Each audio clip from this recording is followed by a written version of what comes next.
haven't been on video forever. Our studio Casita, it is actually finished. You know how we were laughing and we were joking and we had high hopes that we were gonna be done in August? Yeah, we're mid-January. And we got our beautiful cabinets that we waited months for. Months. But here they are. Nice. Lots of storage. The cabinets turned out really well. Like, we are happy with the cabinets now that we have them. We have cabinets under there, the shelf up here. We're thinking we're already gonna have to remodel a few things. Maybe do half of this, the width and the length. It's a lot bigger than what we were anticipating. So we have our nice big shower, nice big counter space. And then we have a nice big window there to get some extra natural light in our little couch. And we have our little two-top table. So this is a perfect short-term rental for 1 or 2 people. And we have a nice fire pit where everybody can come together. So what have we been up to? A lot. I feel like it's been a long time since we've been on here. This is the longest we've not made a video since we started doing it. Yeah. We are supposed to have our Casitas done in August. That's for another video. I think some point we'll make a video about our full experience. I think to close out that chapter, I'm just gonna say we have learned enough from this experience and the first experience to not recommend anyone. But I've also learned enough that I'm not intimidated to do the process myself, do my own, general contractor, if you want to put it that way, be in charge of my own site, not have a builder be that builder, and to do it myself. That doesn't intimidate me, not as much as it would have the first time, and definitely after being hands-on with the second project, it doesn't intimidate me. But I will not recommend anyone, period. In the end, you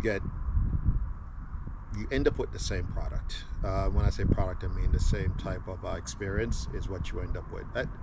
At least that's been my experience, our experience.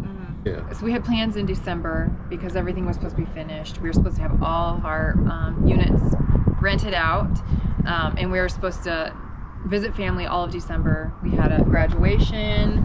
We haven't been able to visit family since we started the building, a year and a half ago? 2 years now? I don't know. So it was well overdue. However, the Casitas weren't finished. Tamar had to come back and take care of stuff. So we ended up having a week and a half together on our travels to visit family. Then his was cut short. He had to fly back here to take care of some stuff. And then you end up still waiting here with nothing being done. And then actually when we were driving up to California to start our travels, our Jeep was overheating the whole way up Baja. So like at the border, it was a struggle. And then at the border, it's like stop and go traffic for like 2 hours. So every like 3 or 4 seconds, we'd move forward a little bit and then we turn off the Jeep.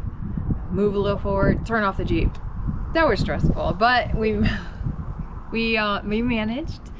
And so that just added more, how do you say it, like wrenches, stress, everything into our travel plans. So we changed our plane tickets how many times? Don't even want to. Yeah, so all of us had changed. So we actually weren't even together on Christmas Day. So I felt bad about that. And, we missed Tamar, but we were together, 2 days later after that. So, and then when TJ and I were staying with family in Indiana, they got COVID right at the end. So then our other plans of visiting the rest of our friends that we have in San Diego area, we didn't want to take a risk of getting them sick. So then Tamar picked TJ and I up at the airport. We took off for the border. So we crossed that day. At night. Yeah. So we stayed in San Felipe the first night. We got in, 7-ish, was it? Or no? I think because I got in at like a 4. So yeah, it was later than that. It was later than that. way later. Yeah, so we got into San Felipe, and we got up 7 o'clock in the morning. We're on the road again, and You missed an important part of that too. what? We had issues getting rid of the Jeep Yeah, you can put that in there. because I mean, who drives with their title, right? Oh gosh, we yeah. were trying to trade the vehicle in, and because it was either replace the engine or just get a new Jeep, and I just didn't want to replace the engine and run into the same issue again. So anyway, didn't have the title on us, so we had to request a new title. So I flew back. Well, before that, you had a friend come dig through all of our junk. Yeah, couldn't find it. So then I had to request a new title from South Dakota. By the way, there's a company that we used in South Dakota, and they helped us to get the title. If you have South Dakota plates and you possibly don't have a South Dakota driver's license, it's a little bit more difficult for us to get service done because we don't have an online account. But this guy, he was able to help us. No issues whatsoever. Communication was fast and easy. Shawen from SD Plates, I think. Anyway, I'm gonna give him a plug somewhere here and put him out there. But I really appreciate everything that he did for us.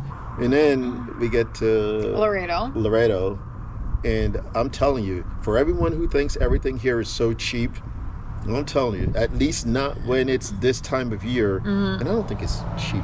I don't think so, even this summer. I don't think so, even this summer. Yeah. So we got to a campsite, and we had our tent, and they wanted 950 pesos for me to sleep there. In the tent. In the tent. Yeah, our few usual spots were booked, which those were probably higher too because of the time. They might have been higher. But we paid a lot. I think like 450 I know, pesos. but it was New Year's Eve though. So we were, that's another point. We were driving over New Year's when everyone was, celebrating. We were in the Jeep, didn't get home that night until 12:30 on New Year's Day. 12:30. Yeah. I had this vision of us, these would all be rented and we could bounce around mainland Mexico this year. But the whole casita not being finished just threw a wrench and everything. So here we are. So instead of doing long term like we originally planned on doing, just so that everything would be settled, people would be, fine, like without us here. If we're here, we might as well do short term, give us something to do and meet new people. So we're looking forward to that. And finally, are we at the final yet? What's the final? I don't know if I'm the type of person to sit down. Building the casita or just the building process in general, it almost like it gave me a physical sense of purpose. You know what I mean? I could get up every day and I had something to do. That was time consuming. I mean, yeah, go ahead. Yeah. And I enjoyed it. But now that is gone, I'm going to be honest and say, as nice as it is to wake up and to do what we do, and we are very fortunate to be in this position, but I don't know if my body is cut out for not doing anything. So it's not your body, it's your mind. My mind is controlling my body, whatever. But anyway, there's some tough decisions that I'm struggling with right now. I do feel removed from, I'm not going to say from the United States. That's not what I feel removed from. But I do miss some of it, and I do, more than anything else, maybe just because the houses are done, I don't feel that sense of purpose, like I need something to do, and so I'm seriously considering going back to work. And that was another tough decision, because it's not what we said that we would do, and I love doing this, and one of the main reasons for doing this was so that we could have more time to spend with TJ, but my head is killing me, and I need to do something. I feel like I do. Maybe I'll try, and and then I'll realize that it's not what I want. But for right now, I want to do something. Don't just want to be retired. Yeah. Don't worry, I don't feel that way. So that was a few tough conversations, lots of tears from me. But we'll see. I don't know where that's going to go yet. And it's not a money issue. It's not money. It's I need something to do. There's plenty of gardening to do. There's, streets, roads to clear out. There's trash everywhere. You could, pick up some, maybe exercise. What else? Project manage somebody's stuff where your money's not involved and you can just, you get that stress out of it. Your heart's not in it. It will be an adjustment, whatever we decide, what you decide. And I want to tell Tamar no. Absolutely not. Maybe not the whole work thing. It's what he's thinking about, what he's discussing, and yeah. I guess I just have to. I don't want him to regret it. That's the thing. Thank you. So, thanks for watching. Don't forget to like and subscribe and ring that bell so you can be notified next time we make a Hasta luego. Don't forget to like and subscribe and comment down below.